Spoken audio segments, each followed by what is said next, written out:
Assalamualaikum warahmatullahi wabarakatuh. Bismillahirrahmanirrahim. Innal hamdalillah tsumma shalatu wassalamu ala Rasulillah Muhammad bin Abdillah wa ala alihi wa sahbihi wa mawalah. Amma ba'du. Alhamdulillah bertemu kembali di pagi yang berbahagia ini. Insyaallah pada kesempatan ini kita akan berdiskusi kembali presentasi kelompok 3 yang mana beranggotakan saya sebagai moderator Pupah, terus Naneng Irma Susanti, Putri Az-Zahra, Reza, Sandi Nugraha, Santika, Syahrul, Yuniar, dan juga Zaimatul Hilaliyah. Insyaallah pada hari ini kita akan membahas tentang materi yang berjudul Strategi Pengembangan Manajemen Dakwah di Era Digital. Selamat menyaksikan. Materi yang pertama akan disampaikan oleh Sandi Nugraha. Kepadanya saya persilahkan. Pernyataan abstrak sini ialah kemajuan teknologi digital dan pengguna media sosial yang semakin banyak menimbulkan berbagai implikasi, termasuk dalam kehidupan beragama. Referensi ilmu keagamaan menempatkan internet sebagai rujukan, sementara pengguna internet di Indonesia didominasi oleh kaum milenial yang memiliki pemikiran terbuka dan rasional, serta menjadikan internet sebagai alternatif sumber ilmu, termasuk ilmu agama. Dakwah digital merupakan model pengajaran Islam melalui media digital atau media sosial yang memiliki kelebihan diantaranya sesuai selera dan kebutuhan khalayak. Instan feedback praktis dan efisien. Dakwah digital yang dilakukan oleh komunitas virtual AIS Nusantara menciptakan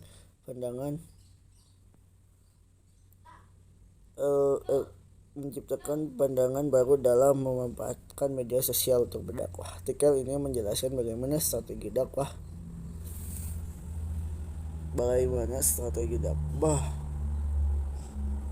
komunitas virtual AIS Nusantara dalam membangun narasi Islam ala santri dan pesantren di kalangan generasi milenial melalui ruang-ruang digital. Berbagai strategi penyajian informasi dibuat oleh lebih variatif dengan menggunakan ragam format yang lebih eye-catching dan modern. Dakwah digital yang dikelola oleh para santri ini menjadi model dakwah yang tepat di tengah banyaknya pendakwah dan materi dakwah yang tidak memiliki sanad keilmuan yang jelas.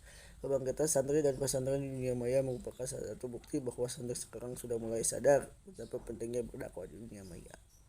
Materi selanjutnya akan disampaikan oleh Teh Zaimatul Hilaliyah. Kepadanya saya persilahkan. Baik teman-teman, di sini saya akan menjelaskan. Nah, sebelum materi ini dulu bagaimana pondok pesantren. Pendidikan pondok pesantren secara historis lebih menekankan pada aspek pengembangan pendidikan Islam. Pendidikan keislaman lebih dominan di pendidikan umum karena pondok pesantren merupakan lembaga pendidikan yang mengajarkan teori yang dikembangkan dari nilai-nilai yang diambil dari Islam, yakni Al-Quran dan juga hadis. Selain itu, pondok pesantren juga mengajarkan kajian kitab yang dapat membekali para santri dalam mengembangkan pendidikan Islam. Secara umum, gaya pendidikan pesantren terus berkembang. Dalam perkembangan, pesantren banyak mengalami perubahan dari model tradisional hingga menjadi pesantren yang modern dengan mengikuti perkembangan teknologi dan salah satu keunikan yang terdapat pada sistem pendidikan pesantren ialah sistem pembiayaan yang relatif murah. Segala kebutuhan belajar mengajar di pesantren biasanya disediakan oleh para anggota pesantren dengan oleh dukungan masyarakat. Nah, masuk era digital, tentunya pesantren juga harus menyesuaikan dan berkembang dalam digital dalam rangka modernisasi pesantren. Terlepas dari hal tersebut, banyak dari pesantren yang telah menggunakan teknologi dan media massa untuk memperlebar sayap dakwahnya. Salah satu contohnya adalah penggunaan media sosial sebagai sarana informasi dan publikasi. Penggunaan media sosial bermanfaat bagi pesantren sebagai dakwah dan edukasi Islam ala pesantren dan juga bermanfaat bagi masyarakat yang hendak mengakses informasi kegiatan belajar mengajar di pondok. Itu saja materi yang dapat saya sampaikan. Materi selanjutnya akan disampaikan oleh Teh Putri Az-Zahra. Kepadanya saya persilahkan. Pembahasan selanjutnya yaitu landasan teori. Yang pertama yaitu pengertian manajemen yang disampaikan oleh Handoko. Menurutnya, manajemen merupakan proses perencanaan, pengorganisasian, pengarahan, serta pengawasan. Yang kedua yaitu era digital merupakan sebuah masa yang ditandai dengan adanya perkembangan berbagai akses informasi secara cepat. Yang ketiga yaitu menurut asal katanya, Pesantren berasal dari kata santri yang mendapat imbuhan awalan pe dan akhiran an yang menunjukkan tempat, maka artinya ialah tempat para santri.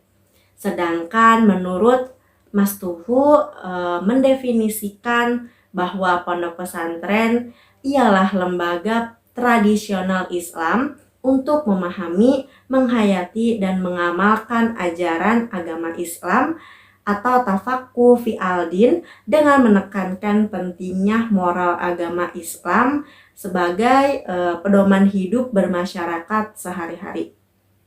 Adanya Undang-Undang Nomor 20 Tahun 2003 tentang Sistem Pendidikan Nasional atau Sisdiknas memberikan peluang yang cukup besar bagi perkembangan pesantren. Ada kecenderungan bahwa kini birokrasi pendidikan nasional tidak lagi meminggirkan pesantren dari arus utama kebijakannya. Selanjutnya akan disampaikan oleh saya sendiri. Dapat kita ketahui bersama bahwasanya kata pesantren terkadang dianggap sebagai gabungan dari kata san yang artinya manusia baik-baik dan juga suku kata tra yang artinya suka menolong. Pesantren itu diisi dengan yang manusia baik-baik dan suka menolong. Nah, kita analogikan ketika kita di pesantren. Misalkan seorang santri biasanya tidak aneh dengan tolong menolong, mandiri, mengantri, mengaji dan lain sebagainya. Jika pada pondok pesantren tidak ada kata tolong menolong, maka itu asing sekali.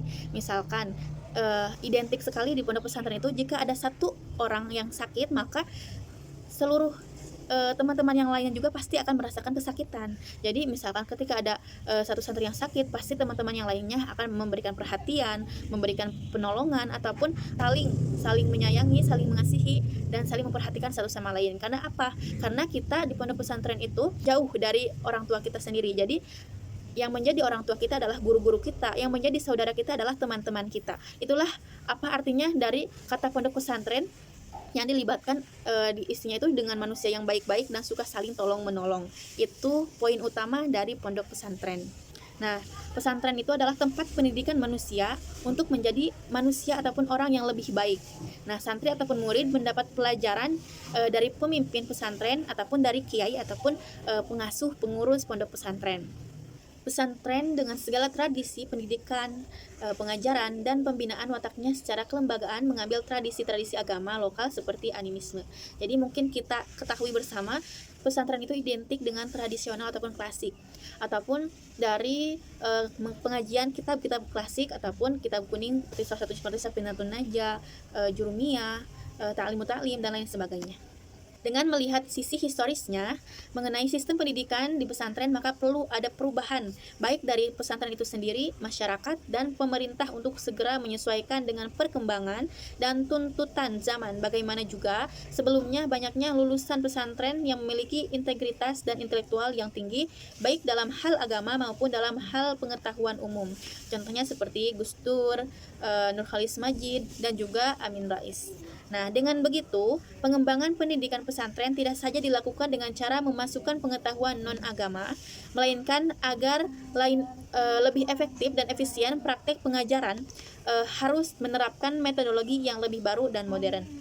Jadi selain memasukkan pelajaran umum ke pondok pesantren juga, mungkin karena kita sudah berkembang zaman, maka sebaiknya pesantren itu bisa menyesuaikan dengan zaman. Dulu pesantren itu dikenal dengan pesantren yang salafi, mungkin sekarang ada juga pesantren yang modern. Salah satunya itu yaitu dipenuhi ataupun dimasukkan dengan pengajian kitab kuning. Nah, mungkin sekarang sudah dimasuki dengan pengetahuan umum seperti dimasukkan dengan pembelajaran bahasa Arab ataupun Inggris, dan juga kita harus memasukkan teknologi modern di dalamnya, mengembangkan dan memanfaatkan teknologi modern seperti kanal YouTube dan lain sebagainya, karena itu bisa membantu mengembangkan pondok pesantren. Materi selanjutnya Baiklah teman-teman, jadi sebagaimana kita ketahui bersama bahwasanya perkembangan teknologi yang sangat pesat membuat berbagai lembaga berbondong-bondong untuk melakukan digitalisasi pada berbagai program kegiatan. Dan Salah satunya yaitu pondok pesantren sebagai bagian dari lembaga pendidikan. Lembaga ini sudah mulai gitu ya melakukan migrasi pada ranah digital. Lalu strategi seperti apa sih gitu ya yang perlu dilakukan oleh lembaga pondok pesantren untuk bisa menghadapi atau mengimbangi adanya perkembangan di era digital ini. Nah, mungkin untuk strategi yang perlu dilakukan oleh pondok pesantren di dalam menghadapi perkembangan teknologi era digital ini, diantaranya yang pertama adalah dengan melakukan pembangunan infrastruktur. Kenapa? Karena diyakini bahwa di dalam membantu proses pelaksanaan pembelajaran dan kegiatan santri atau peserta didik, satu hal yang menjadi pendukung utama adalah infrastruktur. Maka dari itu adanya pembangunan infrastruktur itu sangat penting gitu. Dan yang kedua, untuk memenuhi tuntutan di era digital ini, salah satu program pesantren yaitu program dakwah saat ini harus mulai merambah pada dunia digital.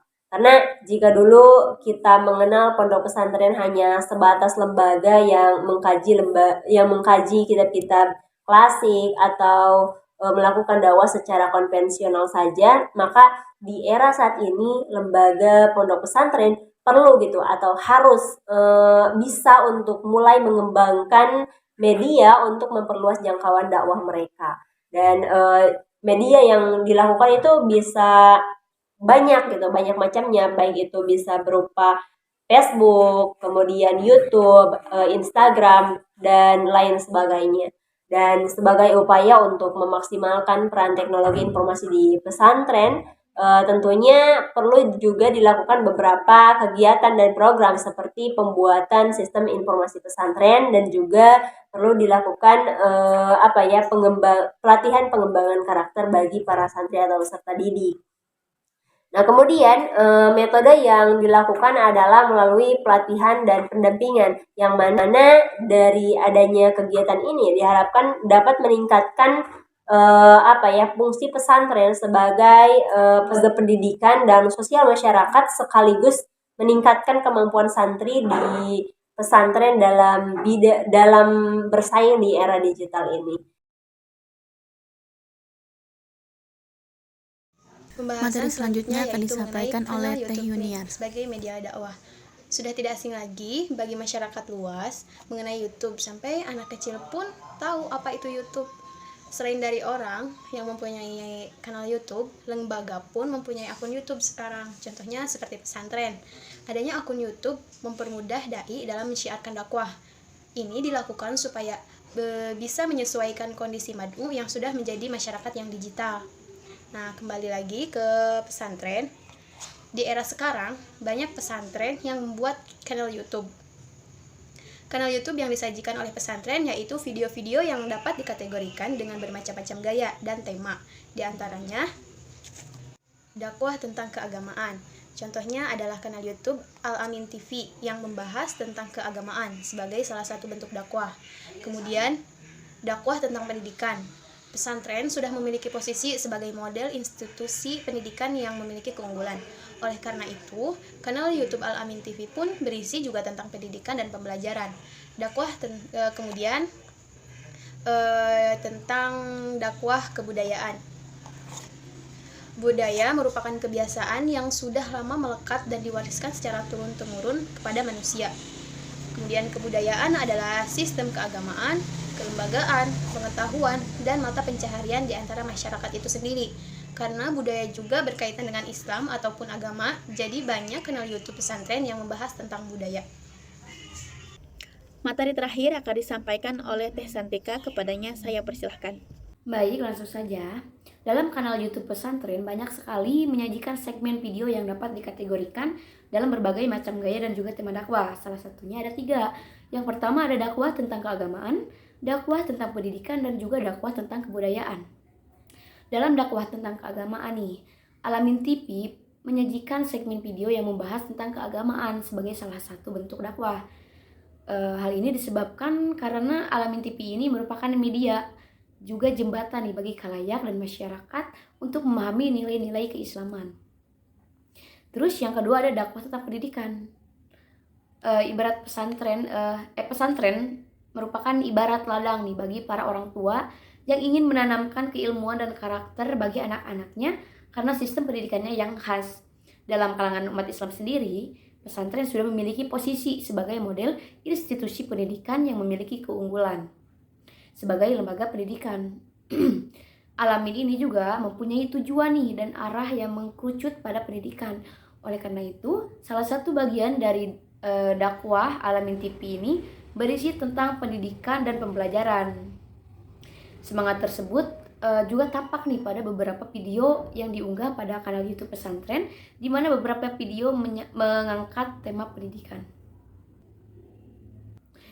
Terus ada dakwah tentang kebudayaan. Budaya ini kan merupakan kebiasaan yang sudah lama melekat dan diwariskan secara turun-temurun pada manusia. Budaya bisa bermakna akal budi pikiran dan hal yang mengenai kebudayaan. Budaya juga dapat didefinisikan sebagai akumulasi dari akar hasil perilaku manusia yang diiringi dengan keinginan, pemikiran, dan hasil olah rasanya. Beberapa hal yang biasanya menjadi landasan konsep suatu kebudayaan adalah sistem keagamaan, kelembagaan, pengetahuan, dan mata pencarian di antara masyarakat itu sendiri. Mungkin cukup sekian materi dari kelompok kami. Saya kembalikan kepada moderator. Alhamdulillah, sekian presentasi dari kelompok 3. Semoga dapat dipahami oleh teman-teman semua. Jika ada pertanyaan, silahkan bisa catat di kolom komentar. Terima kasih, mohon maaf bila banyak kesalahan. Usikum wa iyaya bitaqwallah, wabillahi taufiq wal hidayah. Wassalamualaikum warahmatullahi wabarakatuh.